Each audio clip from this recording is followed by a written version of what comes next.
ঘুমাইতে পারো, ওই ঘরটা জান্নাতের টুকরা বাগান হয়ে যাবে।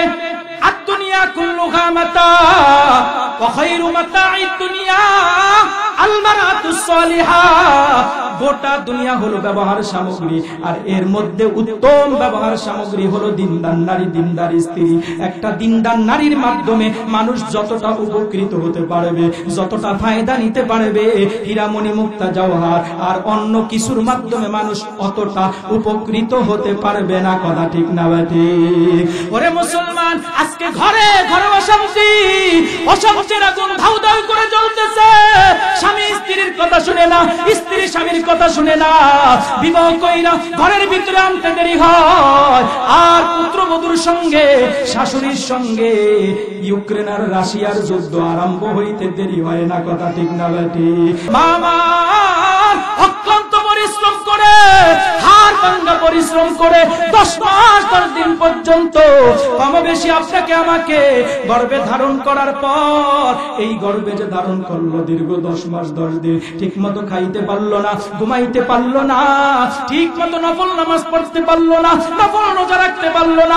আল্লাহর নবী ডাক দিয়ে বলেন, এ উম্মতের নারীরা, একটা মুসলিম নারী যদি তার গর্ভের মধ্যে একটা মুসলিম সন্তান ধারণ করে, গর্ভে ধারণ করে, কি লাভ কি ফায়দা জেনে নাও। ও উম্মতের নারীরা, একটা মুসলিম সন্তান 10 মাস 10 দিন তোমার গর্ভে ধারণ করার কারণে এই 10 মাস 10 দিন পর্যন্ত অনবরত যদি নফল নামাজ পড়ো, যে পরিমাণ সওয়াব দিনের বেলায় নফল রোজা, রাতের বেলায় নফল নামাজ পড়লে যে পরিমাণ সওয়াব একটা সন্তান গর্ভে ধারণ করার কারণে, এর চাইতো বেশি সওয়াব আমার আল্লাহ ওই মহিলার আমল নামার মধ্যে দিয়া দিবে।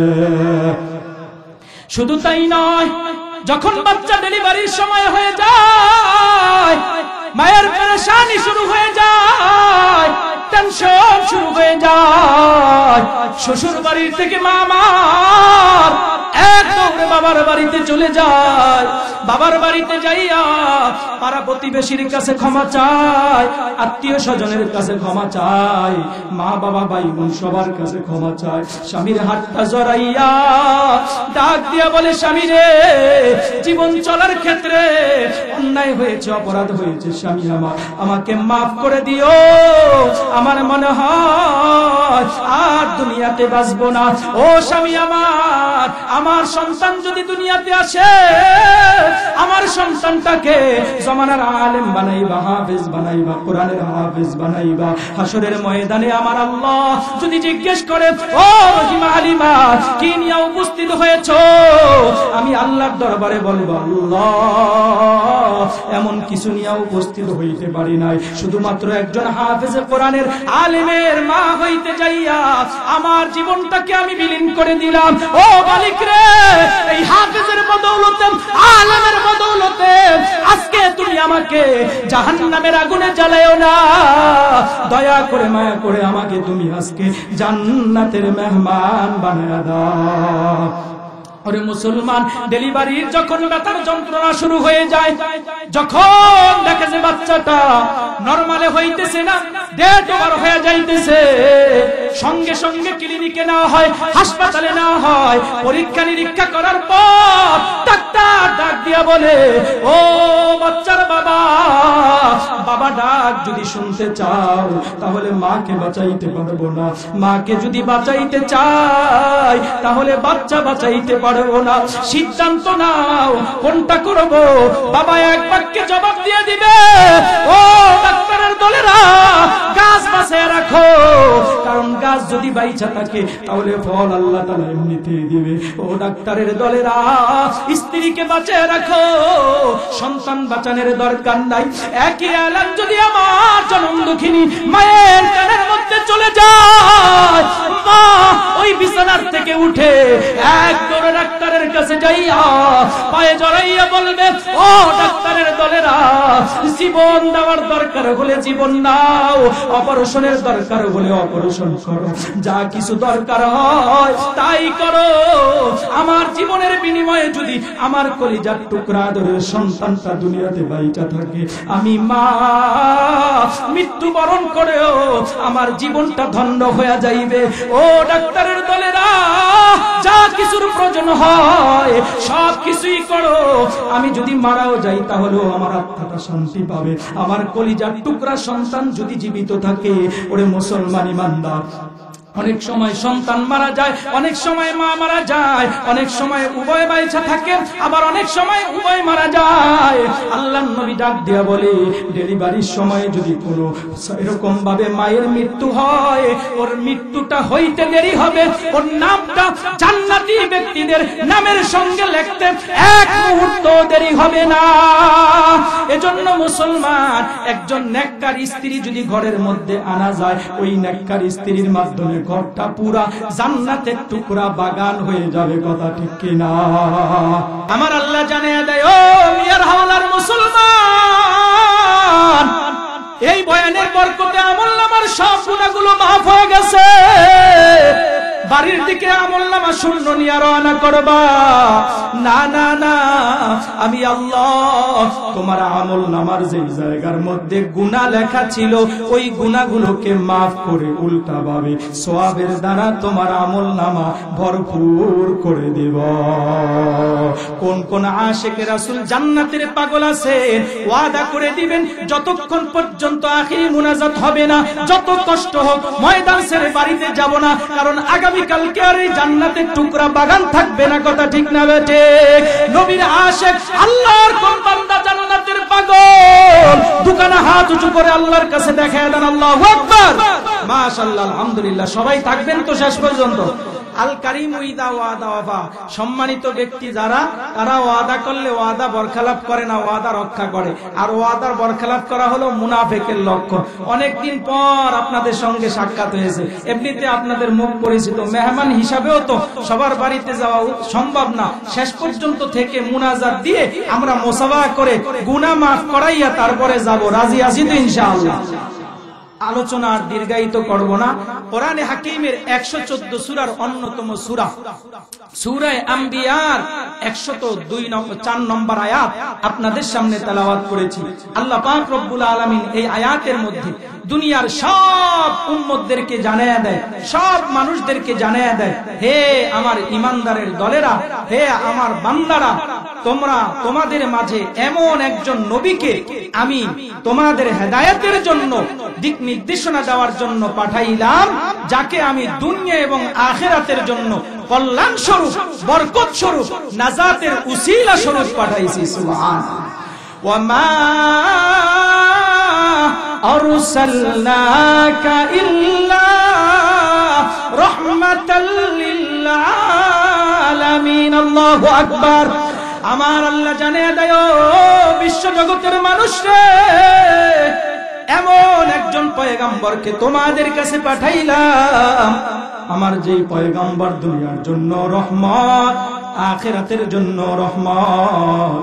আমরা দৈনিক নামাজের মধ্যে দাঁড়াইয়া বারবার পড়ি আলহামদুলিল্লাহ, মানে আল্লাহর প্রশংসা। ওই আল্লাহ রব্বিল আলামিন, যিনি উভয় জাহানের প্রতিপালক, উভয় জাহানের যিনি রব, তার প্রশংসা আদায় করি। ওই আল্লাহ তাআলাই আমার পয়গম্বর সম্পর্কে বলে, ও নবী আমার, আমার বান্দাগুলো দৈনিক সাক্ষী দেয় আমি উভয় জাহানের রব, আর আমি রব হইয়া আপনার সম্পর্কে ঘোষণা করে দিলাম, যত জাহান রয়েছে মানুষ যা দেখুক চাই না দেখুক, সব কিছুর মালিক হলাম আমি আল্লাহ, আর সব কিছুর জন্য রহমত হিসাবে দুনিয়াতে পাঠাইলাম আপনি পয়গম্বরকে। আমার নবী দুনিয়ার জন্য রহমত, আখিরাতের জন্য রহমত, দুনিয়ায় সব মাখলুকাতের জন্য রহমত, মানুষের জন্য রহমত, জিনের জন্য রহমত, জঙ্গলের হিংস্র প্রাণীর জন্য রহমত, জলজ প্রাণীর জন্য রহমত, বন্য প্রাণীর জন্য রহমত, মানুষের মধ্যে ছোটদের জন্য রহমত, বড়দের জন্য রহমত, বৃদ্ধদের জন্য রহমত, নারীদের জন্য রহমত, পুরুষের জন্য আমার পয়গম্বর রহমত। শুধুমাত্র মানুষের জন্য রহমত এমনটাই নয়, জঙ্গলের হিংস্র প্রাণীর জন্য আমার পয়গম্বরকে আল্লাহ তাআলা রহমত স্বরূপ পাঠাইছে। মদিনার মধ্যে, মক্কার মধ্যে রাখালরা ছাগল চড়াইতেছে, হঠাৎ করে একটা নেকড়ে বাঘ আইসা রাখালদের চোখকে ফাঁকি দিয়া ওই ভেড়া, বকরি, দুম্বা ছাগল যা ছিল একটা ছাগলকে নিয়ে ক্ষিপ্র গতিতে দৌড় দেওয়া আরম্ভ করছে। রাখালরা যখন বাঁশি এরকম ভাবে বাজাইলো, সঙ্গে সঙ্গে মরুভূমির অন্য প্রান্ত থেকে থাইকা সব রাখালগুলো তাদের হাতে যেই তীর ধনুক ছিল সব নিয়ে বাহির হয়ে গেছে। চতুর্পাশ দিকে যখন ঘেরাও করে নিল, আর বাঘটা যখন দেখলো চতুর্পাশ থেকে মানুষ দাঁড়ায় গেছে, এবার নিজের জান বাঁচানোর জন্য নিরুপায় হইয়া ওই ছাগলের ছানাটাকে রাইখা অদূরে চলে গেল। সব মানুষগুলো ছাগলের বাচ্চাটাকে ধরার জন্য সামনে চলে আসলো। অদূরে যাওয়ার পর বাঘটা নিজের পায়ের উপরে ভর করে বক্তৃতা দিতেছে, ও রাখালের দলেরা, আমার জবান থেকে, আমার মুখ থেকে আল্লাহ তাআলা যে রিজিক দান করেছে, ওই রিজিকটা তোমরা আমার মুখ থেকে নিয়ে গেছো। তোমরা কিন্তু ভালো কাজ করো নাই। চুরি তো চুরি, আরো সিনা সিনা, এমনিই তো জবরদখল করে একটা ছাগল নিয়ে যাইতেছে, আবার কইতেছে আল্লাহ আমাকে যে রিজিক দান করেছে, এই রিজিকটা তোরা চতুর্পাশ দিয়ে দাঁড়াইয়া আমার মুখ থেকে ছিনিয়ে নিলি, তোরা কিন্তু ভালো কাজ। রাখালের দলেরা ডাক দিয়া বলতেছে, দেখো বাঘের জবান থেকে কথা বাহির হয়, বাঘ আল্লাহকে ডাক দিয়ে বলে, আল্লাহ আর একবারের জন্য তুমি আমার জবানটাকে খুলে দাও। আল্লাহ তাআলা বাঘের জবানটা খুলে দিল। বাঘ ডাক দিয়ে বলে, ও রাখালের দলেরা, আমার জবান থেকে কথা বাহির হয়, এটা বড় আশ্চর্যের বিষয় নয়। এর চাইতে বড় আশ্চর্যের বিষয় হলো ওই মক্কার মধ্যে একজন উম্মি নবীর আবির্ভাব হয়েছে। ওই নবী মানুষকে কল্যাণের পথে দাওয়াত দেয়, নামাজের পথে দাওয়াত দেয়, কোরআনের পথে দাওয়াত দেয়, তাওহীদের পথে দাওয়াত দেয়, মানুষকে সৎ কাজের আদেশ করে, অসৎ কাজ থেকে মানুষকে বিরত রাখে। এরপরও এক শ্রেণীর মানুষ রয়েছে আমার ওই পয়গম্বরকে গালি দেয়, নবীকে পাগল বলে গালি দেয়। শুধু তাই নয়, আমার পয়গম্বরকে বৎসনা দেয়, গালি দেয়, বলে নবীকে জাদুকর বলে গালি দেয়। এটা বড় আশ্চর্যের বিষয়।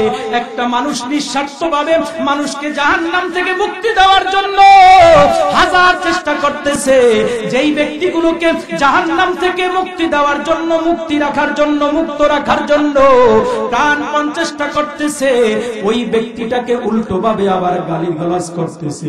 এটা বড় আশ্চর্যের বিষয়। ও রাখালের দলেরা, যাও যাও, তোমরা যাও, ওই উম্মে নবীর হাতে হাত দিয়া সবাই কালেমা পড়ে মুসলমান হয়ে যাও। রাখালের দলেরা ডাক দিয়া বলতেছে, ও মা, তুমি তো ভালোই বুদ্ধি গাগলা, আমরা সব একত্রিত হইয়া নবী মুহাম্মদের দরবারে কালেমা পড়ার জন্য যাব, আর এদিক দিয়া তোমার সাঙ্গ পাঙ্গ যা ছিল সব নিয়া তুমি একত্রিত হইয়া আমাদের ভেড়া, বকরি, দুম্বা, ছাগল যা ছিল সব তোমরা একত্রিত ভাবে খাইয়া ময়দান পুরা পরিষ্কার করে ফেলবা। তোমার বুদ্ধিটা তো একদম কম না। এবার বাঘ ডাক দিয়া বলতেছে, ও রাখালের দলেরা, আমরা জঙ্গলের হিংস্র প্রাণী হতে পারি রে, কিন্তু কারো সঙ্গে কোনো এলান দিলে, ওয়াদা করলে ওয়াদার বরখলাপ করি না। যা যা ওয়াদা দিলে দিলাম, নবী মুহাম্মাদের দরবারে যাইয়া কালেমা পড়ে যতক্ষণ পর্যন্ত ফিরত না আসবা, ততক্ষণ পর্যন্ত আমি বাঘ ওয়াদা দিয়ে দিলাম, তোমাদের ভেড়া, বকরি, দুম্বা, ছাগল সবগুলোকে আমি বসে বসে পাহারা দিব। এক মুহূর্তের জন্য আমি তোমাদের এই বাঘ, ভেড়া, বকরি, দুম্বা গুলোকে ছাইরা এক মুহূর্তের জন্য আমি কোথাও যাব না। সব রাখালের দলেরা আল্লাহর নবীর দরবারে চলে গেল। নবীকে যাইয়া ডাক দিয়া বলতেছে, ও পয়গম্বর, কিসের দাওয়াত দেন? ওই বাঘের জবান থেকে যেমন শুনেছে নবী মুহাম্মদ কালেমার দাওয়াত দেয়, ইসলামের দাওয়াত দেয়। আমার পয়গম্বর বলল আত্মীয়তার সম্পর্ক বজায় রাখার দাওয়াত দেই, নামাজের দাওয়াত দেই, কোরআন তেলাওয়াতের দাওয়াত দেই। এইভাবে সবগুলো যখন বলল, রাখালের দলেরা একত্রিত হইয়া আল্লাহর পয়গম্বরকে ডাক দিয়ে বলে, নবী মুহাম্মদ আর যাচাই বাছাইয়ের দরকার নাই, হাতে হাত দিয়া দিলাম, এখনই আপনি আপনার জবান থেকে কালেমা পড়াইয়া আমাদেরকে আপনি মুসলমান বানায়া দেন। সব রাখালের দলেরা মুহূর্তের মধ্যে মুসলমান হয়ে গেল। এবার সব কিছু বলল পয়গম্বর, আপনার হাতে হাত দিয়া কালেমা পড়ে মুসলমান হইলাম। নবী গো, এমনিতে এমনিতে এখানে আসি নাই, পিছন থেকে বাগে দাওয়াত দিয়া আপনার কাছে আমাদেরকে পাঠাইছে।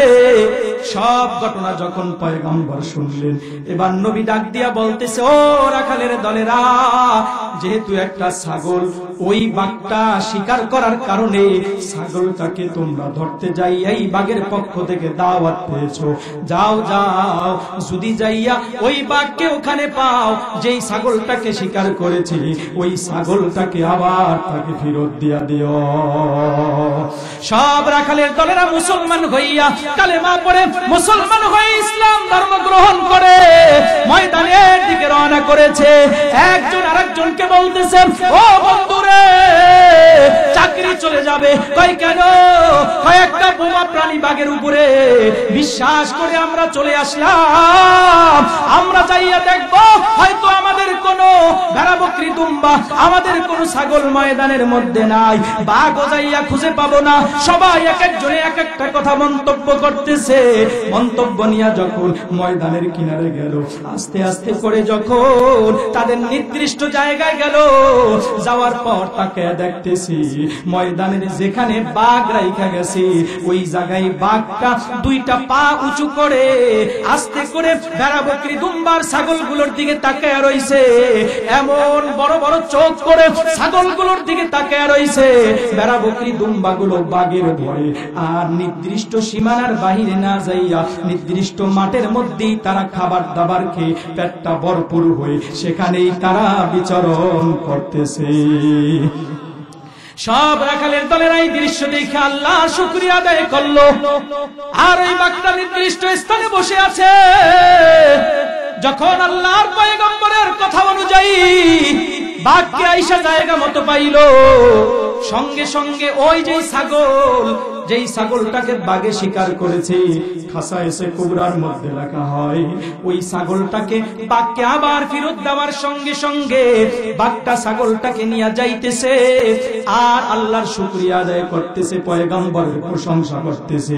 ও মালিক, এমন একজন রহমতের নবী তুমি দুনিয়াতে পাঠাইছো, যেই নবীর রহমত আর বরকতের কারণে আজকে আমার মুখ থেকে হারিয়ে যাওয়া রিজিকটাকে আবার তুমি আমার বুকের ভিতরে, আমার মুখের ভিতরে পাঠাইয়া দিছ।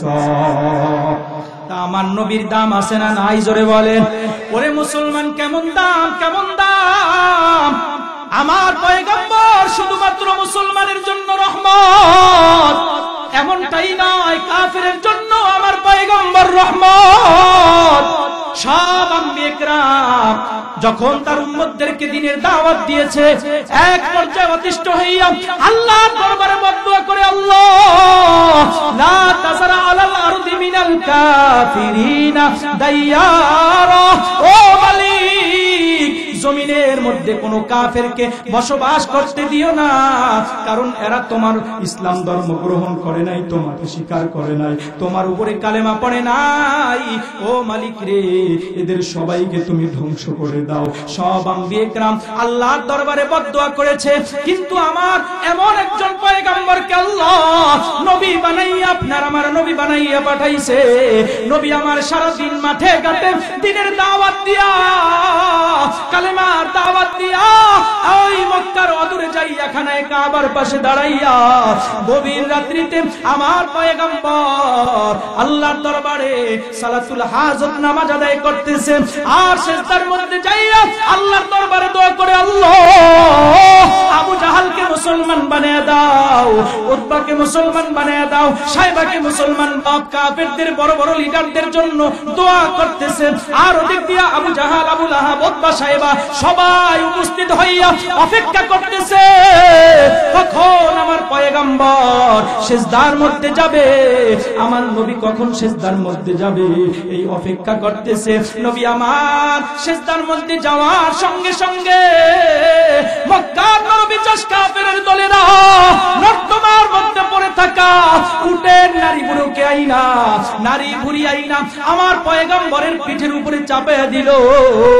মুষ্টিময় মানুষ মুসলমান, এখনো মুসলমানের সংখ্যা বেশি নয়, সাহস হয় নাই কেউ তাদেরকে প্রতিহত করা, সবাই চোখের পানি ছেড়ে কান্দে আর নবীর জন্য আল্লাহ দরবারে দোয়া করে, আল্লাহ যেই নবীর গায়ের মধ্যে মশা মাছি পর্যন্ত বসা তুমি হারাম করে দিয়েছো, ওই পয়গম্বরের উপরে আজকে উটের নারী বুড়িগুলো চাপায়া দিছে।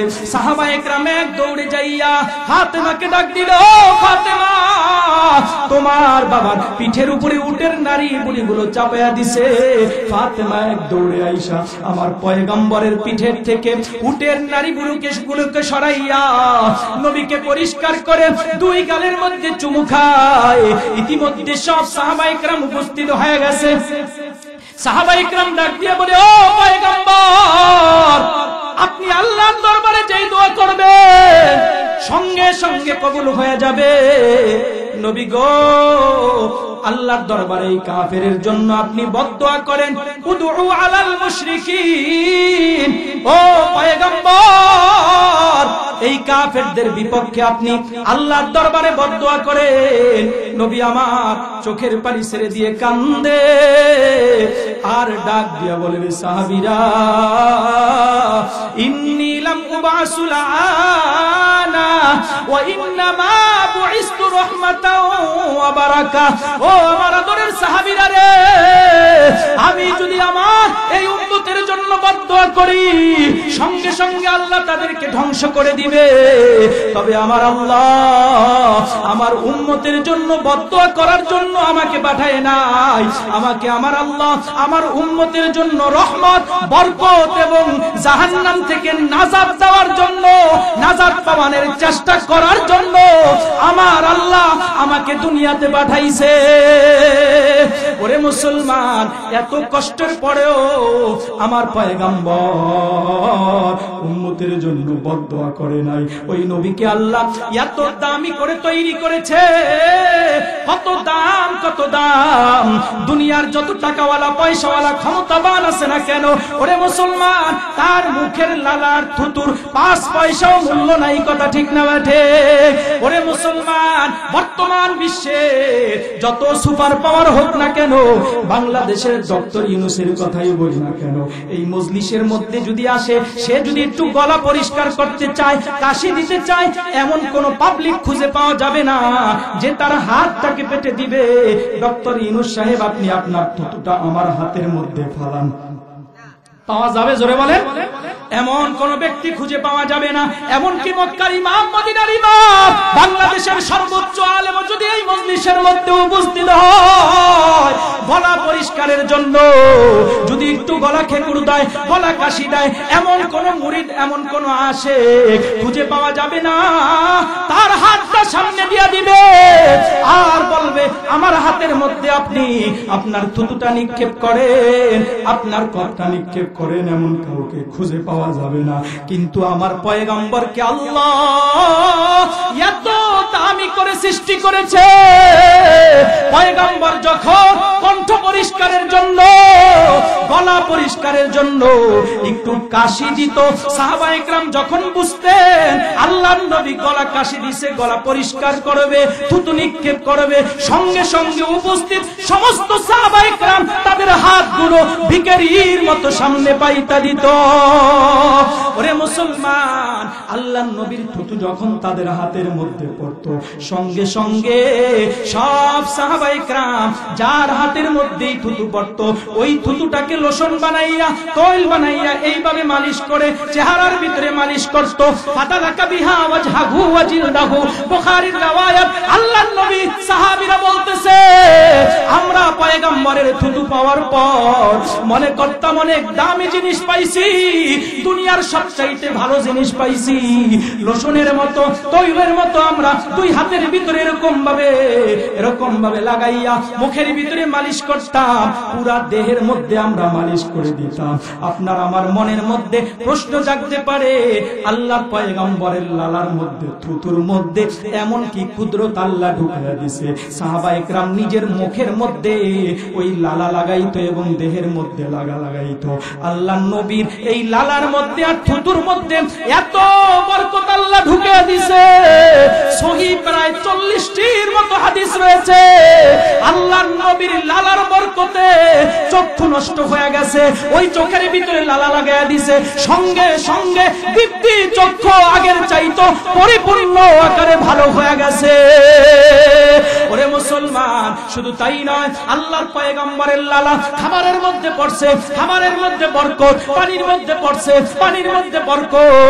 সব সময় মুখ দিয়া ফায়সা কথা বাহির হয়, নবীর লালা পানির সঙ্গে মিশ্রণ করে খাওয়ায়া দিছে, সঙ্গে সঙ্গে আল্লাহ পাক রব্বুল আলামিন ওই ফায়সা কথা তার জবান থেকে দূর কইরা ওই মহিলাটাকে আবেদা সালেহা, তৎকালীন যুগের সবচাইতে বড় আল্লাহর ওলিতে পরিণত করে দিছে। শুধু তাই নয়, সাপে কাটা রোগীকেও যদি এই আল্লাহর পয়গম্বরের লালাটা লাগায় দেওয়া হইতো, সঙ্গে সঙ্গে সাপের বিষটাও পানিতে পরিণত হয়ে যাইত। তাহলে আমার নবীর দাম আছে না নাই? ওরে মুসলমান ইমানদার, হুদাইবিয়া নামক জায়গার মধ্যে আল্লাহর পয়গম্বর একজন দুইজন নয়, 1400 সাহাবায়ে কেরামদেরকে নিয়ে উমরা পালন করার জন্য 7ম হিজরিতে রওনা করছে।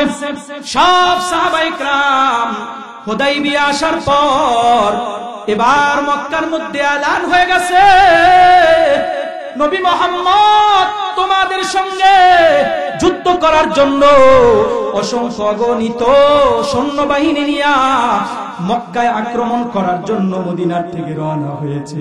এবার সেখান থেকে লোক পাঠানো হলো, নবী যাতে করে মক্কাতে না যায়। নবী সিদ্ধান্ত পরিবর্তন করলো, মক্কায় যাবে না। লম্বা চূড়া হাদিস, বুখারীর riwayat, বুখারীর মধ্যে হাদিসটি রয়েছে। সাহাবায়ে কেরাম একদিন দুই দিন নয়, প্রায় 12 থেকে 13 দিন পর্যন্ত ওই হুদাইবিয়া নামক জায়গার মধ্যে ছিল। ওই এক জায়গার মধ্যে যদি আপনারা যারা এখানে আছেন, এখানে যদি বসবাস করেন, তাহলে পানির প্রয়োজন আছে না নাই? জোরে বলেন। খাবারের প্রয়োজন আছে না নাই? হুদাইবিয়া নামক জায়গার মধ্যে ছোট্ট একটা কূপ ছিল, একদম স্বাভাবিক ছোট। মুহূর্তের মধ্যে যেই দিন সাহাবায়ে কেরাম আসছে, মাত্র 12 ঘন্টা ব্যবহারের সঙ্গে সঙ্গে ওই কূপের যত পানি ছিল সব পানিগুলো শেষ হয়ে গেছে। সাহাবায়ে কেরাম গোসল করতে পারে না, গবাদি পশুগুলোকে পানি পান করাইতে পারে না, রান্না করবে রান্না করতে পারে না।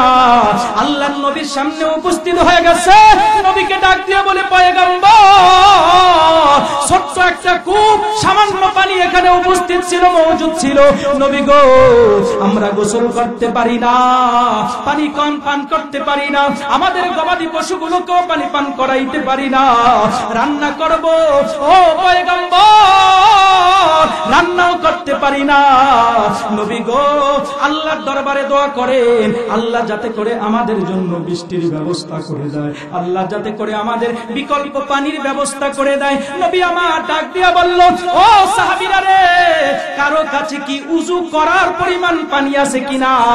একজন সাহাবী বলে, পয়গম্বর, সামান্য একটু পানি আছে।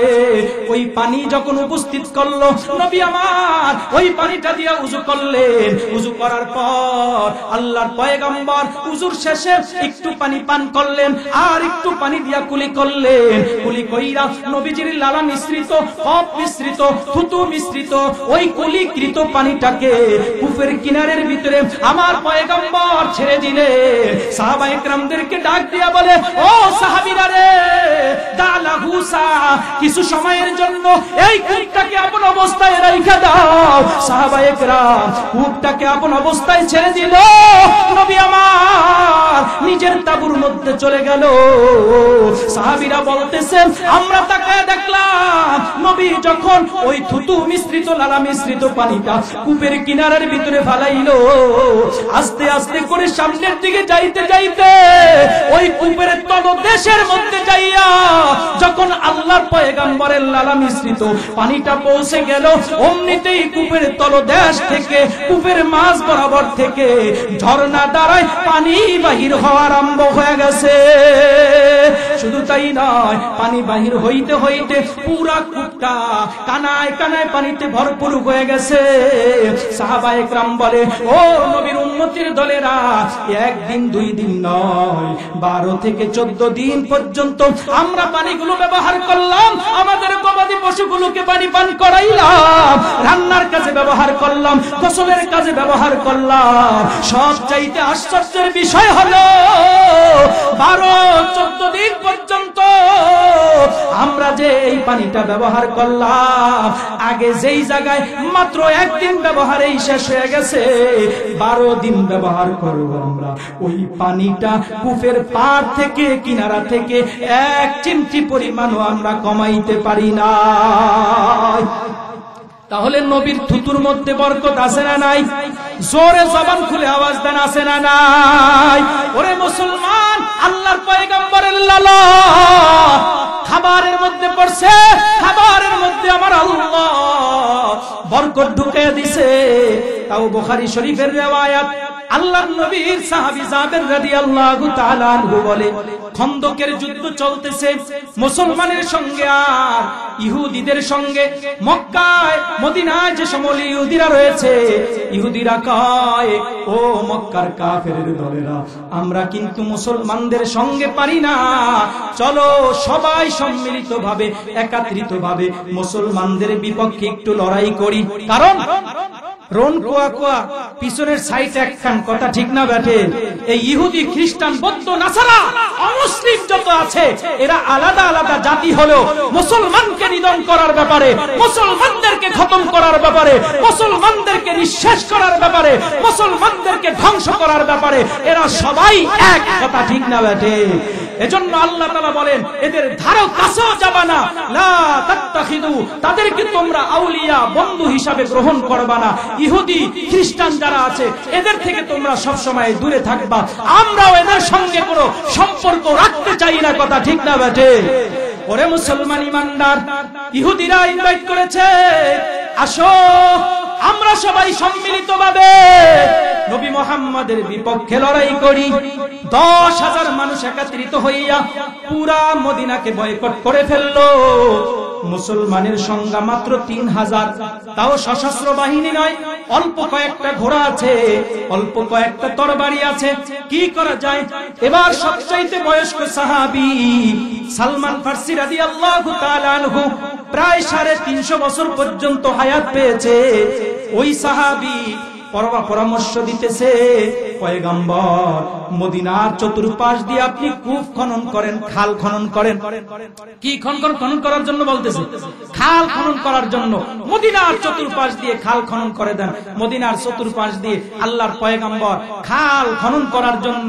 সবার অন্তরের ভিতরে নবীর মহব্বত আছে তো? সবার অন্তরের মধ্যে আছে? কার কার অন্তরের মধ্যে আছে একটু হাতটা উঁচু করে দেখাইতেছেন। আল্লাহু আকবার। যার যার অন্তরের মধ্যে আছে, নবী বলছেন যদি ফাঁকা জায়গা রাখো তাহলে শয়তান খুশি হয়, আর যদি জায়গা পূরণ করে বসো তাহলে নবী খুশি হবে, আমি নবী খুশি হব। খুশি করব কারে? নবীরে। জোরে বলেন কারে? আরো জোরে বলি কারে? নাকি শয়তানেরে? তাহলে আল্লাহর নবীরে যদি খুশি করতে চাই একটু জিকিরের সাথে সামনে আগাই, লা ইলাহা, ওই কোণার থেকে বিশেষ করে সামনে আগান, ওই কোণার থেকে, কারণ যাতে করে যাইতে না পারে। পিছনে যে সমস্ত যুবকরা আছে মহব্বতের সাথে আমরা সকলে ময়দানের মধ্যে বসে পড়ি, লা ইলাহা ইল্লাল্লাহ, জোরে লা ইলাহা ইল্লাল্লাহ, লা ইলাহা ইল্লাল্লাহু মুহাম্মাদুর রাসূলুল্লাহ। জবান দিয়ে আওয়াজ বাহির হবে কার? জোরে আওয়াজ দিয়ে বলেন, জিকির করব কার? এত জোরে আল্লাহু আকবারের একটা তাকবীর দিব, আশেপাশে যত ল্যাংড়া শয়তান আছে আইসা আমাদেরকে ওয়াসওয়াসা দিতেছে, ঘুম ঘুম ঘুম ঘুম ভাব আসছে না? না, এই শয়তানের পক্ষ থেকে এগুলো আসছে, আপনাদের পাও টিপতেছে, ময়দানের ভিতরে ঢুইকা গেছে। এই ময়দান থেকে যাতে করে ডিগবাজি খাইতে খাইতে আশেপাশে যত নদী নালা আছে, খাল বিল আছে, ডোবা আছে, এগুলোর মধ্যে যাতে করে ডিগবাজি খাইতে খাইতে পড়ে যায়। আল্লাহু আকবার, মাশাআল্লাহ, আলহামদুলিল্লাহ। 1 কিলোমিটার দূরে চলে গেছে, আস্তে আস্তে অনেক সময় হবে, আবার আমরা একটু ওয়াজ করি, ঠিক আছে? আবার যখন কাছে আসবে আবার তাকবীর দিব, রাজি আছে তো ইনশাআল্লাহ? চলবে চলবে। ও মুসলমান ইমানদার, খন্দকের যুদ্ধ চলতেছে, সাহাবায়ে কেরাম বলে, পয়গম্বর খন্দকের যুদ্ধ আপনি করবেন, খাল খনন করেন, খাল খনন করে কাফেরের বিরুদ্ধে আপনি কৌশল অবলম্বন করেন, যাতে করে এই খাল অতিক্রম করে মদিনার মধ্যে কাফেরেরা ঢুকতে না পারে। আল্লাহর নবী সাহাবায়ে কেরামের পরামর্শ নিয়া, সালমান ফারসির পরামর্শ নিয়া মদিনার চতুর্পাশ দিয়ে খাল খনন করা আরম্ভ করছে। চতুর্পাশ দিয়ে খাল খনন করতেছে। নবী পাতে পাটে এরকম ভাবে পেটে পাথর বেঁধেছে। আল্লাহর পয়গম্বরের চেহারাটা মলিন হয়ে গেছে।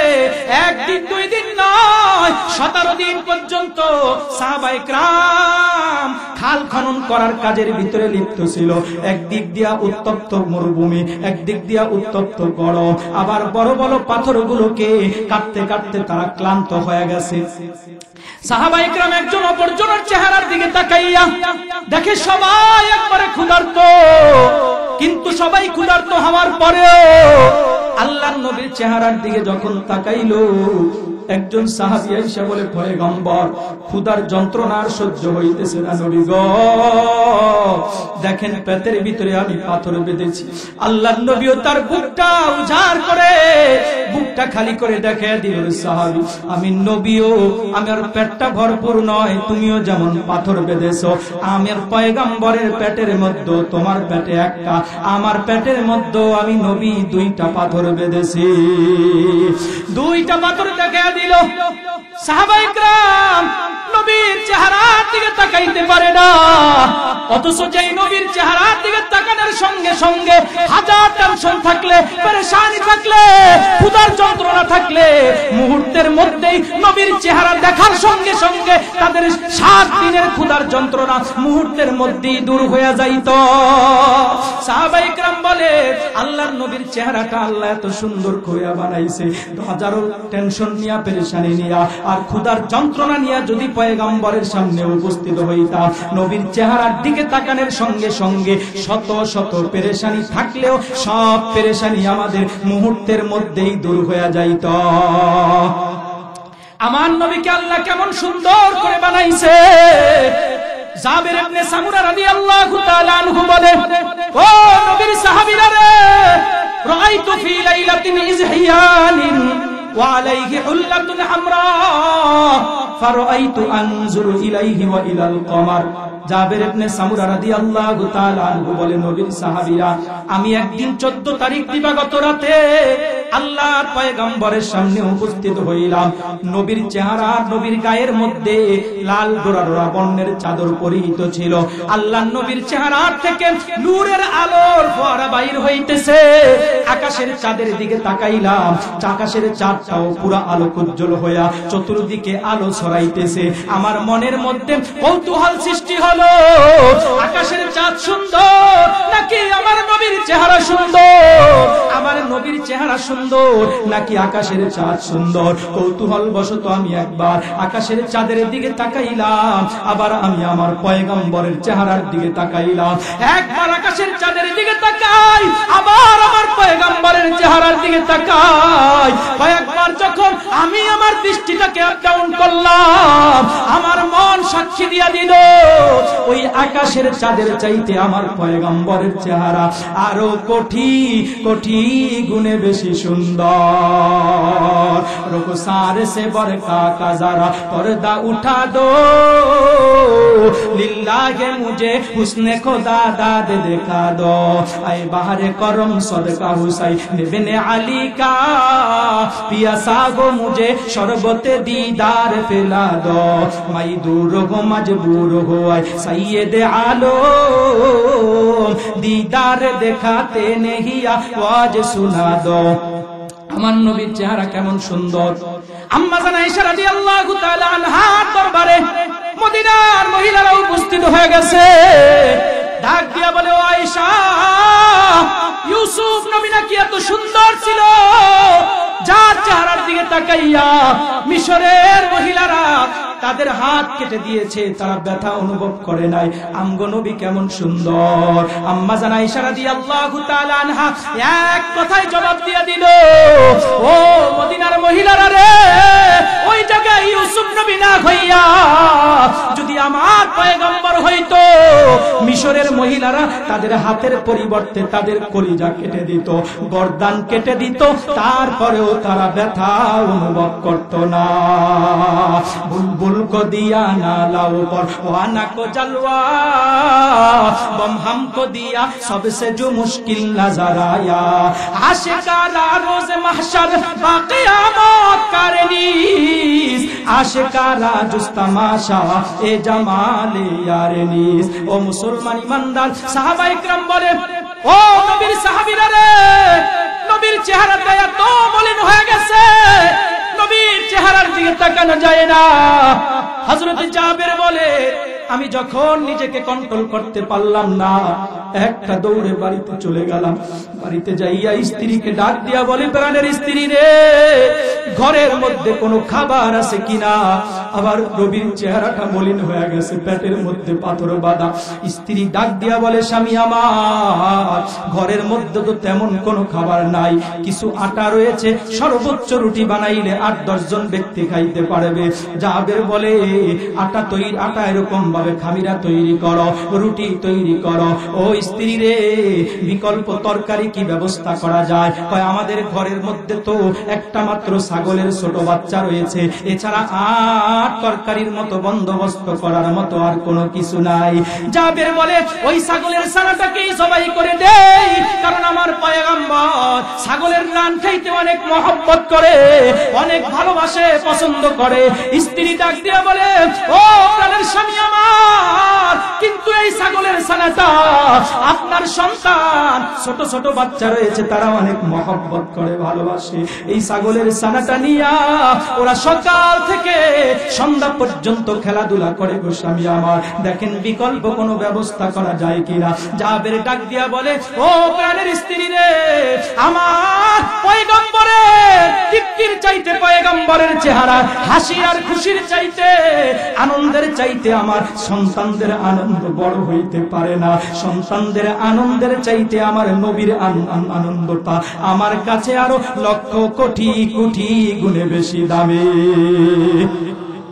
ওরে মুসলমান, আল্লাহর নবী ডাক দিয়ে বলে, লা ইউমিনু আহাদুকুম হাত্তা কুনা হাব্বা ইলাইহি মিন ওয়ালিদিহি ওয়া ওয়ালাদিহি ওয়ান নাসি আজমাইন।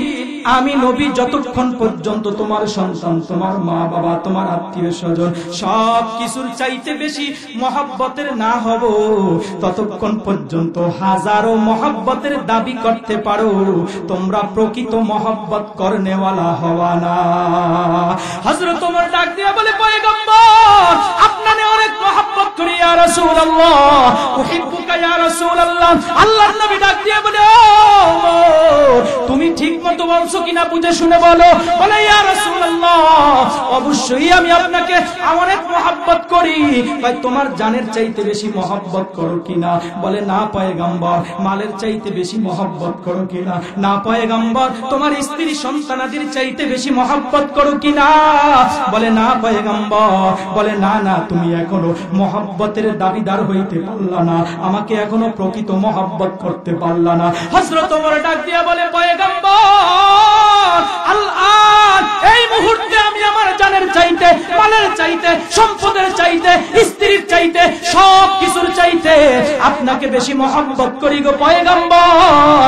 আল্লাহর নবী ডাক দিয়ে বলে, এই যে তুমি এখন স্বীকারোক্তি দিয়েছো সব কিছুর চাইতে আমাকে বেশি মহব্বত করো, এই মাত্র তুমি প্রকৃত মহব্বতের দাবিদার হইলা।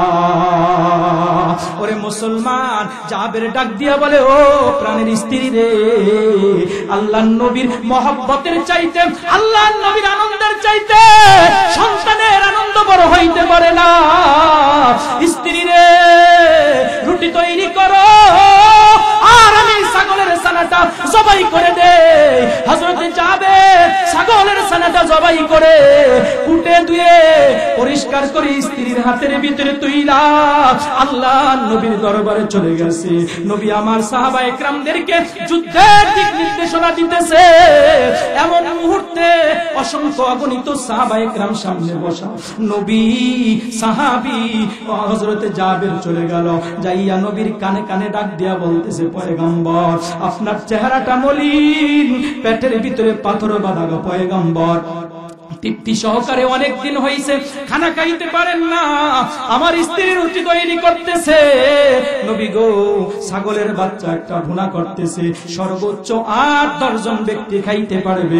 নবী আমার ফ্যামিলিতে 60 জন আছে, আর আপনি বাকি 60 জন সহকারে অথবা 5 জন সহকারে সর্বোচ্চ যাতে 10 জনে খাইতে পারি, এই পরিমাণ মানুষ নিয়ে আপনি আমার ঘরের ভিতরে রওনা করেন।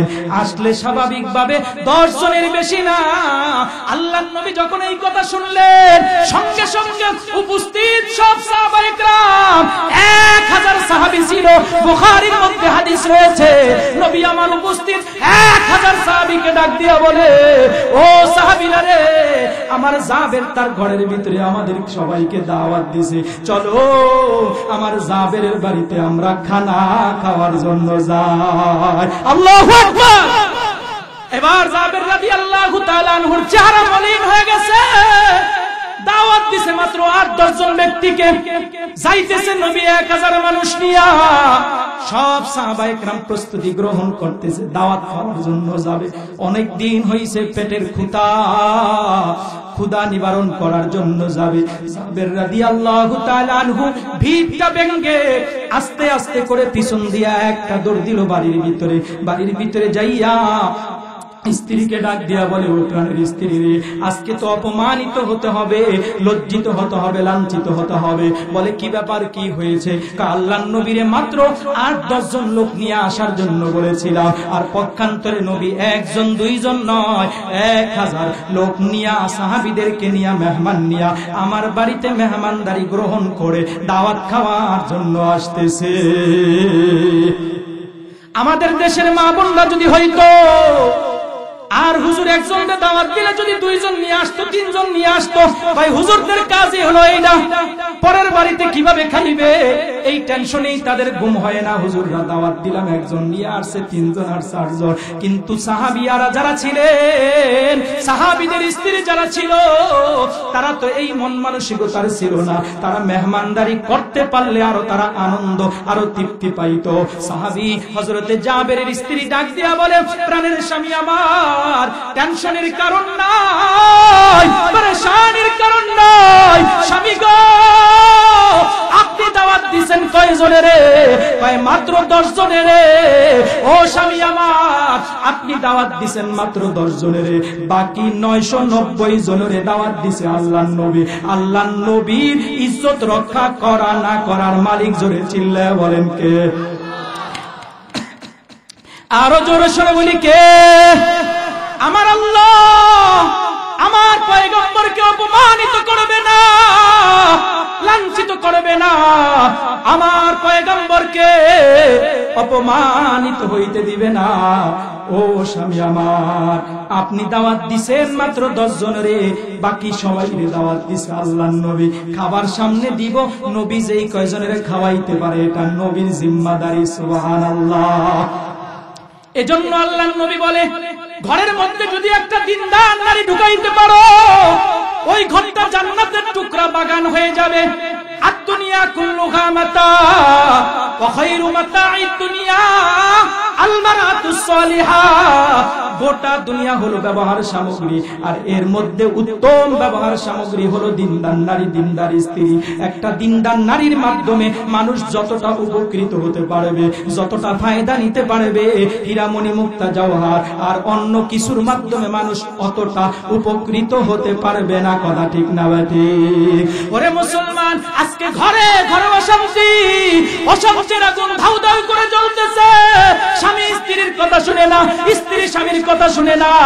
বিবাহ কইরা ঘরের ভিতরে আনতে দেরি হয়, আর পুত্রবধূর সঙ্গে শাশুড়ির সঙ্গে ইউক্রেন আর রাশিয়ার যুদ্ধ আরম্ভ হইতে দেরি হয় না। কথা ঠিক না ঠিক? কিভাবে স্বামীকে ভুলভাল বুঝাইয়া স্বামীর থেকে শাশুড়িকে আর শ্বশুরকে আলাদা করতে পারবে, সেই প্রতিযোগিতা আরম্ভ হয়ে যায়। ও মা, ও বোন, তোমার পায়ে হাত দিয়া বলি, আজকে তুমি একজন তো ভাবে খানা খাবো, মা আমার মাসটাকে কুটে দূরে গুনাহ করে একত্রিত ভাবে যখন খানা খাওয়ার জন্য বসছে, অমনিতেই আমরা যখন তল পেটের মধ্যে লাথি মারা আরম্ভ করে দেই, মায়ের ব্যথার যন্ত্রণা আরম্ভ হয়ে যায়। লোকমাটা জমিনের মধ্যে পড়ে যায়, লোকমাটা জমিনের মধ্যে রাইখা, প্লেটটা রাইখা মা আমার বিছানার সঙ্গে গড়াগড়ি করে। বাবা ডাক দিয়া বলে, প্রাণের স্ত্রী রে, কি ব্যাপার, রাগ করেছো কিনা, গোসা করেছো কিনা? বলে, না না, রাগ করি নাই, গোসা করি নাই, আমার মনে হয় বসার কারণে আমার কলিজার টুকরা আদরের সন্তানটা ব্যথা পেয়েছে। ও স্বামী আমার, আপনি একা একা খেয়ে নেন, আমি পরে খেয়ে নিব। মামা অক্লান্ত পরিশ্রম করে, হাড় ভাঙা পরিশ্রম করে 10 মাস 10 দিন পর্যন্ত কম বেশি আপনাকে আমাকে গর্ভে ধারণ করার পর, এই গর্ভে যে ধারণ করলো দীর্ঘ 10 মাস 10 দিন, ঠিক মতো খাইতে পারলো না, ঘুমাইতে পারলো না, ঠিক মতো নফল নামাজ পড়তে পারলো না, নফল রোজা রাখতে পারলো না। আল্লাহর নবী ডাক দিয়ে বলেন, এ উম্মতের নারীরা, একটা মুসলিম নারী যদি তার গর্ভের মধ্যে একটা মুসলিম সন্তান ধারণ করে, গর্ভে ধারণ করে, কি লাভ কি ফায়দা জেনে নাও। ও উম্মতের নারীরা, একটা মুসলিম সন্তান 10 মাস 10 দিন তোমার গর্ভে ধারণ করার কারণে, এই 10 মাস 10 দিন পর্যন্ত অনবরত যদি নফল নামাজ পড়ো, যে পরিমাণ সওয়াব দিনের বেলায় নফল রোজা, রাতের বেলায় নফল নামাজ পড়লে যে পরিমাণ সওয়াব একটা সন্তান গর্ভে ধারণ করার কারণে, এর চাইতো বেশি সওয়াব আমার আল্লাহ ওই মহিলার আমল নামার মধ্যে দিয়া দিবে। শুধু তাই নয়, যখন বাচ্চা ডেলিভারির সময় হয়ে যায়, মায়ের পেরেশানি শুরু হয়ে যায়, টেনশন শুরু হয়ে যায়। শ্বশুর বাড়ির থেকে মা আমার এক দৌড়ে বাবার বাড়িতে চলে যায়। বাবার বাড়িতে যাইয়া পাড়া প্রতিবেশীর কাছে ক্ষমা চায়, আত্মীয় স্বজনের কাছে ক্ষমা চায়, মা বাবা ভাই বোন সবার কাছে ক্ষমা চায়। স্বামীর হাতটা জড়াইয়া ডাক দিয়া বলে, স্বামী রে, জীবন চলার ক্ষেত্রে অন্যায় হয়েছে, অপরাধ হয়েছে, স্বামী আমার, আমাকে মাফ করে দিও। আমার মনে হয় আর দুনিয়াতে বাঁচবো না। ও স্বামী আমার, আমার সন্তান যদি দুনিয়াতে আসে, আমার সন্তানটাকে জমানার আলেম বানাইবা, হাফেজ বানাইবা, কোরআনের হাফেজ বানাইবা। হাসরের ময়দানে আমার আল্লাহ যদি জিজ্ঞেস করে, ও রহিমা আলিমা, কি নিয়ে উপস্থিত হয়েছো? আমি আল্লাহর দরবারে বলবো, আল্লাহ, এমন কিছু নিয়ে উপস্থিত হইতে পারি নাই, শুধুমাত্র একজন হাফেজে কোরআনের আলেমের মা হইতে যাইয়া আমার জীবনটাকে আমি বিলীন করে দিলাম। ও মালিক রে, এই হাফেজের বদৌলতে, আলেমের বদৌলতে আজকে তুমি আমাকে জাহান্নামের আগুনে জ্বালায়ও না, দয়া করে মায়া করে আমাকে তুমি আজকে জান্নাতের মেহমান বানায়া দাও। ওরে মুসলমান, ডেলিভারির যখন ব্যথার যন্ত্রণা শুরু হয়ে যায়, যখন দেখে যে বাচ্চাটা নরমালে হইতেছে না, ডেট ওভার হয়ে যাইতেছে, সঙ্গে সঙ্গে ক্লিনিকে নেওয়া হয়, হাসপাতালে নেওয়া হয়। পরীক্ষা নিরীক্ষা করার পর ডাক্তার ডাক দিয়া বলে, ও বাচ্চার বাবা, বাবা ডাক যদি শুনতে চাও তাহলে মাকে বাঁচাইতে পারবো না, মাকে যদি বাঁচাইতে চাই তাহলে বাচ্চা বাঁচাইতে পারবো না, সিদ্ধান্ত নাও কোনটা করব। বাবা এক বাক্যে জবাব দিয়ে দিবে, ও ডাক্তারের দলেরা, গাছ বাঁচিয়ে রাখো, কারণ গাছ যদি বাইচা থাকে তাহলে ফল আল্লাহ তাআলা এমনিতেই দিবে। ও ডাক্তারের দলেরা, স্ত্রীকে বাঁচিয়ে রাখো, সন্তান বাঁচানোর দরকার নাই। একই এলান যদি আমার জনম দুঃখিনী মায়ের কানের মধ্যে চলে যায়, মা ওই বিছানার থেকে উঠে এক দৌড়ে ডাক্তারের কাছে যাইয়া পায়ে জড়াইয়া বলবে, ও ডাক্তারের দলেরা, জীবন দেওয়ার দরকার হলে জীবন নাও, অপারেশনের দরকার হলে অপারেশন করো, যা কিছু দরকার হয় তাই করো। আমার জীবনের বিনিময়ে যদি আমার কলিজার টুকরা আদরের সন্তানটা দুনিয়াতে বাইচা থাকে, আমি মা মৃত্যুবরণ করেও আমার জীবনটা ধন্য হয়ে যাইবে। ও ডাক্তারের দলেরা, যা কিছুর প্রয়োজন হয় সব কিছুই করো, আমি যদি মারাও যাই তাহলেও আমার আত্মাটা শান্তি পাবে। আমার কলিজার টুকরা সন্তান যদি জীবিত থাকে, ওরে মুসলমান ইমানদার, অনেক সময় সন্তান মারা যায়, অনেক সময় মা মারা যায়, অনেক সময় উভয় বাইচা থাকে, আবার অনেক সময় উভয় মারা যায়। আল্লাহর নবী ডাক দিয়া বলে, ডেলিভারির সময় যদি কোনো এরকম ভাবে মায়ের মৃত্যু হয়, ওর মৃত্যুটা হইতে দেরি হবে, ওর নামটা জান্নাতি ব্যক্তিদের নামের সঙ্গে লিখতে এক মুহূর্ত দেরি হবে না। এজন্য মুসলমান, একজন নেককার স্ত্রী যদি ঘরের মধ্যে আনা যায়, ওই নেককার স্ত্রীর মাধ্যমে ঘরটা পুরা জান্নাতের টুকরা বাগান হয়ে যাবে। কথা ঠিক কিনা? ঘুমাইতেছেন আপনারা? আরো জোরে বলেন, ঘুমাইতেছেন? আর একটু চলবো, অল্প একটু চলবে ইনশাআল্লাহ। ওরে মুসলমান, জাবেরের স্ত্রী ডাক দিয়ে বলে, ও প্রাণের স্বামী আমার, আপনি দাওয়াত দিছেন মাত্র 10 জনের, আর সরকারে দো আলম পয়গম্বর দাওয়াত দিছে বাকি 990 জনের। 10 জনের জিম্মাদারি আমাদের, আর বাকি 990 জনের জিম্মাদারি আল্লাহর পয়গম্বরের। জাবের এই সান্ত্বনার বাণী শুই না এক দৌড়ে চলে গেল নবীর দরবারে। যাওয়ার পর নবী যখন জাবেরের চেহারার ভিতরে দেখলেন চিন্তার ছাপ, সঙ্গে সঙ্গে ডাক দিয়া বলে, জাবের কি ব্যাপার, চিন্তা করতেছো, টেনশন করতেছো? যাও জাবের, তোমারই খোঁজ করতেছিলাম, মাত্র 10 জনের দাওয়াত দিছো, 1000 নিয়ে রওনা করলাম। বাড়ির ভিতরে যে পরিমাণ খাবার আছে রে যাবে, আমি নবী না আসা পর্যন্ত পাতিলার থেকে তোমরা গোশত উপরে উঠাইবা না।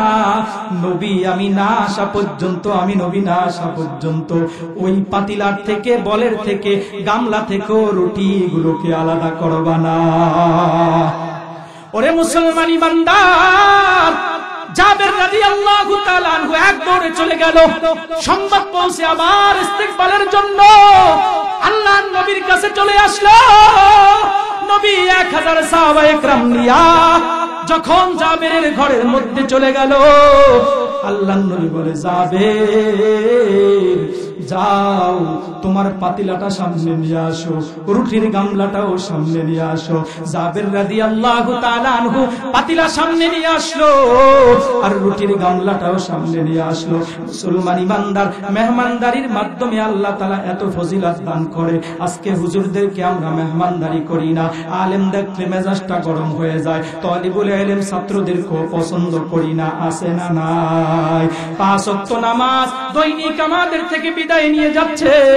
ইমাম ডাক দিয়া বলতেছে, মুয়াজ্জিন ডাক দিয়া বলতেছে, হাইয়া আলাস সালাহ, আসো নামাজের দিকে আসো, হাইয়া আলাল ফালাহ, কল্যাণের দিকে আসো। নামাজই খুঁজে পাওয়া যায় না, কথা ঠিক না বেঠি? মসজিদের ভিতরে নতুন ইমাম সাহেব আসছে, আসার পর মাগরিবের নামাজ আদায় করবে, আসর পড়ছে তাও একা একা, জোহর পড়ছে একা, ফজর পড়ছে একা, এরকম ভাবে নতুন ভাবে নিয়োগ প্রাপ্ত হয়েছে। মাগরিবের নামাজের সময় মুয়াজ্জিন সাহেবের ইমাম সাহেব ডাক দিয়া বলতেছে, কি ব্যাপার তোমাদের এই মিয়ার হাওলা ঠাকুর মল্লিক এই মসজিদে কি কোনো মানুষ নামাজ টামাজ পড়ে না? কয় না হুজুর, আমাদের মুসল্লিদের যুক্তি হলো মাসের মাস 100, 150, 200 করে টাকা দেয়, আবার 3 দিন কইরা কেউ 1 দিন কইরা ইমাম সাহেবের মুয়াজ্জিনের খানা খাওয়ায়, যদি তারপরেও 5 ওয়াক্ত নামাজ দৈনিক আদায় করা লাগে তাহলে এই ইমাম খাওয়ায় আর মুয়াজ্জিন খাওয়ায়া বেতন দিয়া কোনো লাভ আছে? এই জন্য তারা 5 ওয়াক্ত নামাজে উপস্থিত হয় না। ইমাম সাহেব কয়, আমি এরকম ভাবে কি বাড়াবো, মুসল্লি বাড়াবো, আমি মানুষের দাওয়াত দিব। কয় না হুজুর, এমন কাম জিন্দিগিতেও করবেন না, কারণ যেই ইমাম সাহেব মুসল্লি বাড়ানোর কি করছে, ফিকির করছে, দাওয়াতি মিশনের ভিতরে নামছে, তারই ইমামতি খতম হয়ে গেছে। ইমাম সাহেব কয়, ইমামতি পূজা করার টাইম আমার নাই। রিজিকের মালিক জোরে চিল্লায়া বলেন কে? আরো জোরে সরে বলি কে? রিজিকের মালিক আল্লাহ। ইমামতি থাকলে থাকবে আর যাইলে যাইবে, কোনো সমস্যা নাই। আল্লাহ তাআলা কাউরে ঠেকায় রাখে না। আল্লাহ যদি কাউরে উপরে উঠাইতে চায়, আমরা যদি টানি, তাহলে কোনো লাভ আছে? জোরে বলেন রিজিকের মালিক। আরো জোরে সরে আওয়াজ দিয়ে বলি কে? মুসলমান ইমানদার কয়, রিজিকের মালিক আল্লাহ, চাকরির মালিক আল্লাহ, চাকরি থাকলে থাক, বাগলে বাগুক, কোনো সমস্যা নাই, মুসল্লি বাড়ায় আসার। ইমাম মুয়াজ্জিন দুইজনে কথা বলতেছে, এমন মুহূর্তে ওই জায়গা দিয়ে ওই এলাকার একটা যুবক সন্তান যাইতেছে, নাম তার বিপ্লব। এই বিপ্লবে কানের ভিতরে ইয়ারফোন লাগাইয়া, তারপরে নতুন কসকসে লঙ্গি পরে, তারপরে গেঞ্জি পরে, গলার ভিতরে প্রায় 1 ভরি স্বর্ণের একটা এরকম ভাবে স্বর্ণের চেন পইরা ওই রাস্তা দিয়ে হাইটা যাইতেছে। স্বর্ণের চেন পরা, স্বর্ণ ব্যবহার করা পুরুষের জন্য সম্পূর্ণরূপে হালাল না হারাম? জোরে বলেন হালাল না হারাম? জোরে বলেন। আর এই চেইনটা যদি আবার শ্বশুর বাড়ির যৌতুকের চেইন হয়, তাহলে তোর ডবল হারাম। কথা ঠিক না বাদে? এই শ্বশুর বাড়ির যৌতুক খাওয়ার পার্টি আছে না নাই? জোরে বলেন আছে না নাই? আমরা বয়কট করব সামাজিকভাবে এই সমস্ত ব্যক্তিদেরকে যারা শ্বশুর বাড়িকে, শ্বশুর এত কষ্ট করে একটা মেয়েকে লালন পালন করে, এত কষ্ট করে তোমার হাতের ভিতরে তুইলা দিতেছে, ওই শ্বশুরের গলায় পাড়া দিয়া চেন চাইতেছো, হোন্ডা চাইতেছো, বিদেশে যাওয়ার প্রতি তুমি বায়না ধরতেছো। তোমার মতো বড় নিমুখ হারাম আর লম্পট বেয়াদব সমাজের মধ্যে হতে পারে না। কথা ঠিক না ভাই? প্রতিটা সমাজের মধ্যে এমন বিবাহ যদি আমরা বয়কট করতে পারি, ইনশাআল্লাহ যৌতুক প্রথা অচিরেই বন্ধ হয়ে যাবে। নিয়ত করে নেই, যে সমস্ত বিবাহের মজলিসের মধ্যে যৌতুক গ্রহণ করা হবে, ওই মজলিসগুলোতে আমরা যাব না। রাজি আছে তো ইনশাআল্লাহ? কে কে রাজি আছে? আল্লাহু আকবার। আল্লাহ তাআলা আমল করার তৌফিক দান করুক, আমিন। একদম 1 ভরি স্বর্ণের একটা চেন গলার ভিতরে দিয়ে হাইটা যাইতেছে।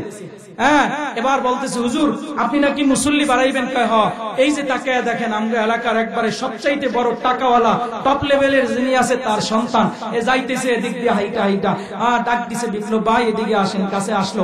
আসার পর কয় আসরের নামাজ পড়ছেন? কয় না হুজুর। মাগরিবে এরকম ভাবে জোহর পড়ছেন না? হ্যাঁ। ফজর পড়ছেন না? এইভাবেই জিজ্ঞাসা করতে করতে গত 1 সপ্তাহের 1 ওয়াক্ত নামাজও পড়ে নাই।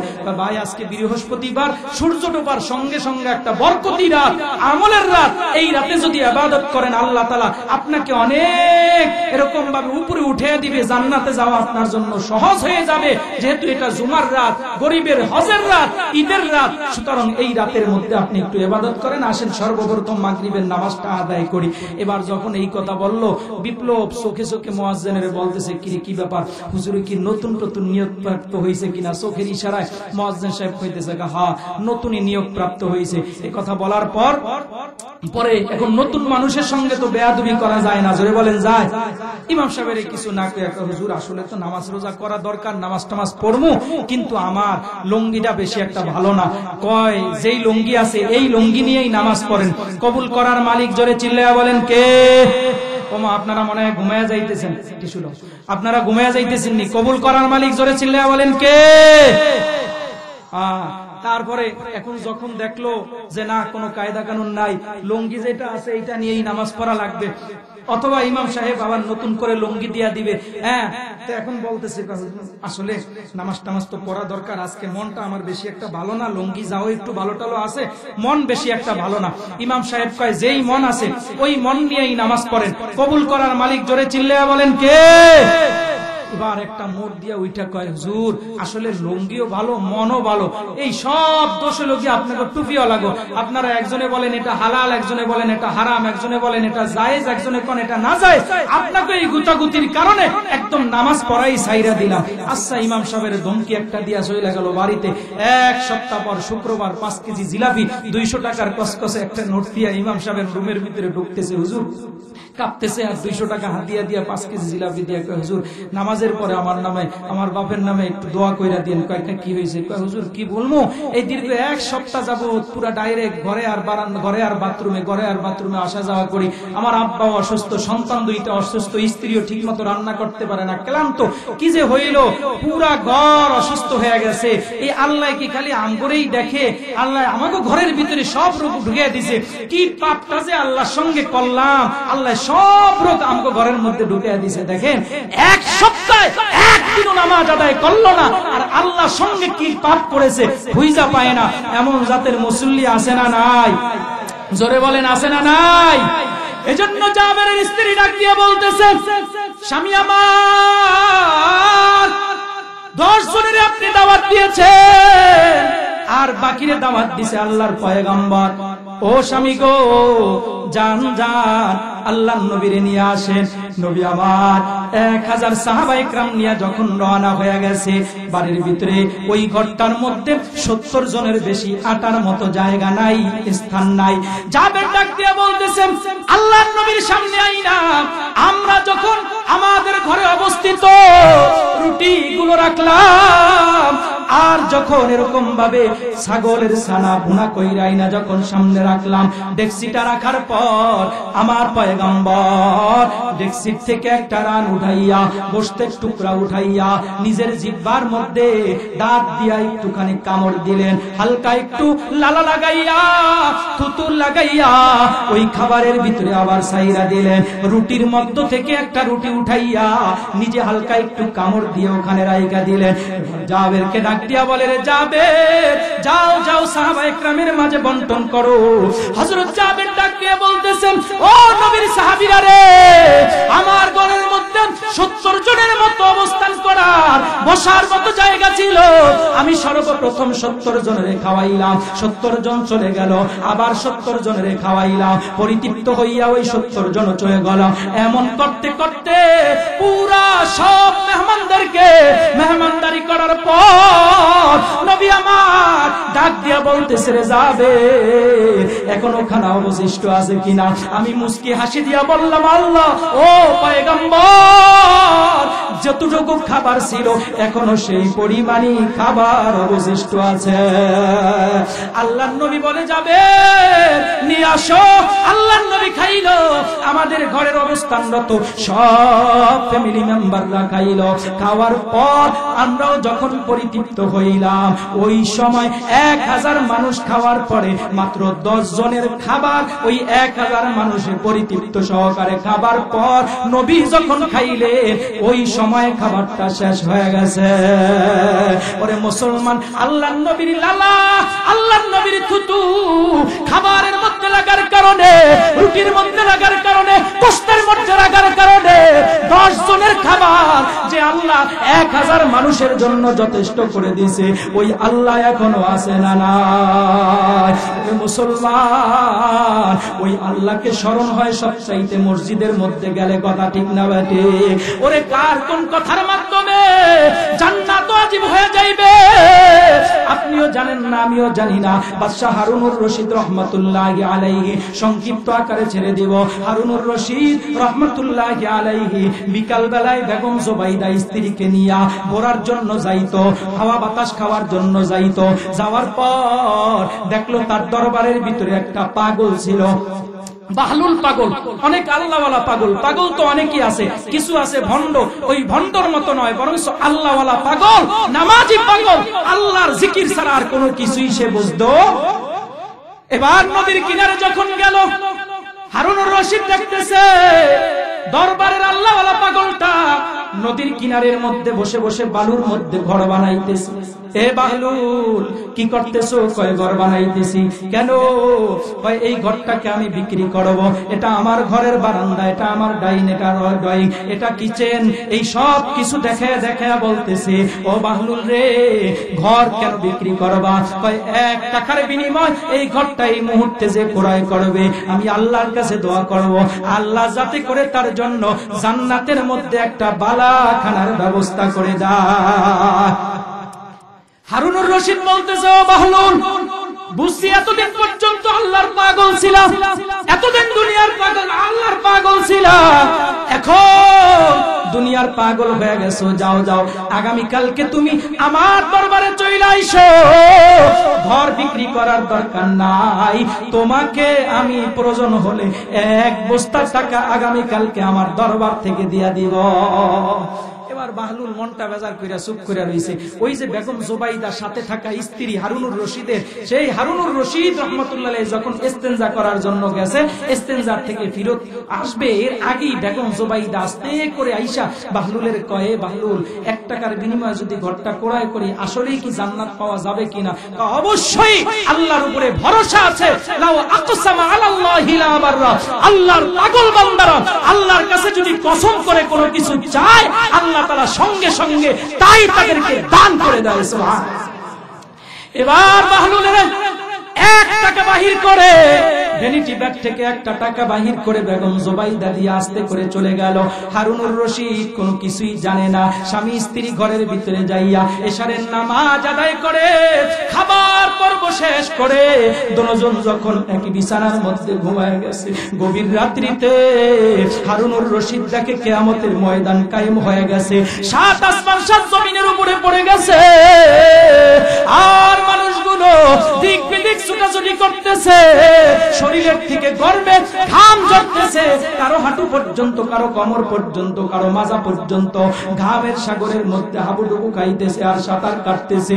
এমন মুহূর্তে আশ্রয় নেওয়ার জন্য হারুনুর রশিদ সামনের দিকে অগ্রসর হলো। তাকে দেখতেছে বিশাল বড় একটা বাগান, ওই বাগান থেকে সুন্দর করে ঘ্রাণ আসতেছে। ওই বাগানের মধ্যে ঢুকলো, দেখে বিশাল বড় একটা স্বর্ণ কমল বাড়ি দেখা যায়। এত সুন্দর ঘ্রাণ, এই ঘ্রাণ আর কোনোদিনও ওই জায়গা থেকে পায় নাই। সে রাজা হইলে কি হবে, এত সুন্দর ঘ্রাণ আর কখনো পায় নাই। সেখানে যাওয়ার পর এবার ঘরের সামনে চলে গেল, ঘরের মধ্যে ঢুকতে মন চাইতেছে, দরওয়াজা নক করলো, দারোয়ান চলে আসলো। মানানটা তুমি কে? কয় আনা হারুনুর রশিদ, আমি জমানার এরকম ভাবে বাদশা হারুনুর রশিদ। কয় কেন আসছো? কয় ঘরের ভিতরে ঢুকতে চাই। কয় এই ঘরের যিনি মালিক, ঘরের মালিক যতক্ষণ পর্যন্ত ঘরের মধ্যে না ঢুকবে ততক্ষণ পর্যন্ত এই ঘরের ভিতরে ঢুকার আর অন্য কারো পারমিশন নাই। বলে এই ঘরের মালিককে? উপরে নিম প্লেটের মধ্যে লেখা আছে, তাকায় দেখো। হারুনুর রশিদ উপরের দিকে তাকাইল, দেখে হাযা মিন ফাদলি রব্বি যাওজাতি হারুন, এটা আল্লাহ তাআলার অনুগ্রহে দয়ায় হারুনের স্ত্রী বেগম জুবাইদার জন্য আল্লাহ তাআলা এই ঘরটা বরাদ্দ করে দিয়েছে। আচমকা ঘুম থেকে জাগ্রত হয়ে গেল, স্ত্রীকে জড়াইয়া তাক দিয়ে বলতেছে, প্রাণের স্ত্রী রে, এমন কোন আমল করেছো যে আমলের বদৌলতে তোমার জান্নাতটা আল্লাহ আমাকে দেখায় দিছে? স্ত্রী ডাক দিয়া বলে, স্বামী আমার, এমন তো কোনো আমল করতে পারি নাই, কিন্তু আমার মনে হয় গতকালকে বাহলুলে মাটির ঘর বিক্রি করেছে। আপনি বিশ্বাস করেন নাই, ক্রয় করেন নাই। আপনি যখন ইস্তেনজা করার জন্য গিয়েছেন, ভ্যানিটি ব্যাগ থেকে 1 টাকা বাহির করে আমি বাহলুল থেকে মাটির ঘরটা ক্রয় করে নিলাম। স্বামী আমার মনে হয় ওই মাটির ঘর ক্রয় করার বদৌলতে আল্লাহ আমাকে জান্নাত, যেই জান্নাত দিবে কিছুটা নমুনা আপনাকে স্বপ্ন যোগে দেখা দিছে। হারুনুর রশিদ স্থির করে নিল, আগামীকালকে আবার বিকাল বেলা ওই নদীর কিনারে যাবে, যদি বাহলুল দেখে ঘর বানাইতে দেখে, যত টাকার দরকার হয় টাকা দিয়া ঘরটা ক্রয় করে নিবে। নদীর কিনারে যাইয়া দেখে বাহলুল আগের মতো ঘর বানাইতেছে। ও বাহলুল কি করো? কয় ঘর বানাইতেছি, এটা ডাইং এটা ড্রয়িং সব কিছু দেখাইলো। ও বাহলুল রে, ঘরটা বিক্রি করবা কিনা? হ্যাঁ বাদশা, অবশ্যই বিক্রি করব। বাহলুল তোমার ঘরের দাম কত? এই বাহলুল ডাক দিয়া বলতেছে, বাদশা নামদার, এই গোটা দুনিয়া আসমান থেকে জমিন পর্যন্ত যত ফাঁকা জায়গা আছে, শূন্য জায়গা আছে, সব যদি হীরা মণি মুক্তা জওহর স্বর্ণ অলংকারের মাধ্যমে ভরপুর করে দেন, তাহলে আমি চিন্তা করব আমার মাটির ঘরটা আপনার কাছে বিক্রি করব কিনা। হারুনুর রশিদ ডাক দিয়া বলতেছে, বাহলুল, গতকালকে মাত্র 1 টাকার বিনিময় এই ঘর বিক্রি করছো, আজকে কেন এত দাম বাড়াইয়া দিলা? হারুনুর রশিদ ডাক দিয়া, বাদশা বাহলুল ডাক দিয়া বলতেছে, বাদশা নামদার, গতকালকে আমার এই ঘর যে ক্রয় করেছে বিনিময় না দেখা মাত্র 1 টাকা দিয়া সে ক্রয় করেছে, বিনিময়ে দেখে নাই। ওই 1 টাকাই কিন্তু তার কাছে অনেক দামের ছিল, কারণ 1 টাকার বিনিময় কি পাইব সেটা কিন্তু সে চাক্ষুষ চোখের মাধ্যমে দেখে নাই। আজকে যে ঘর ক্রয় করার জন্য আসছে, ঘরের বিনিময় কি পাওয়া যাবে চাক্ষুষ চোখে দেখে আসছে। সুতরাং না দেখে বিশ্বাস করার নাম হলো ঈমান, দেখে বিশ্বাস করার নাম ঈমান না। কথা ঠিক কিনা বেঠে? ও মিয়ার হাওলার মুসলমান, পায়ে হাত দিয়ে বলি রে, এই মসজিদ দাঁড়ায় রইছে, মসজিদের ভিতরে ঢুকলে আল্লাহর কথা স্মরণ হয়। মসজিদের দোতলার কাজ কমপ্লিট হয়ে গেছে। এখানে মনে হয় প্রায় 6 বছর 7 বছর আগে এসেছিলাম, তখন একতলা মসজিদ ছিল, দোতলার কাজ চলমান রয়েছে, টাইসের কাজ সহকারে অনেক কাজ এখনো বাকি রয়েছে। বয়ান আর লম্বা করব না। আল্লাহর নবী ডাক দিয়ে বলে, মামবানা লিল্লাহি মাসজিদান বানাল্লাহু লাহু বাইতান ফিল জান্নাহ, যে ব্যক্তি আল্লাহর জন্য একটা মসজিদ নির্মাণ করবে, আল্লাহ তাআলা তার জন্য জান্নাতের মধ্যে একটা বালাখানা, একটা ঘর আল্লাহ তাআলা বানিয়ে দিবে।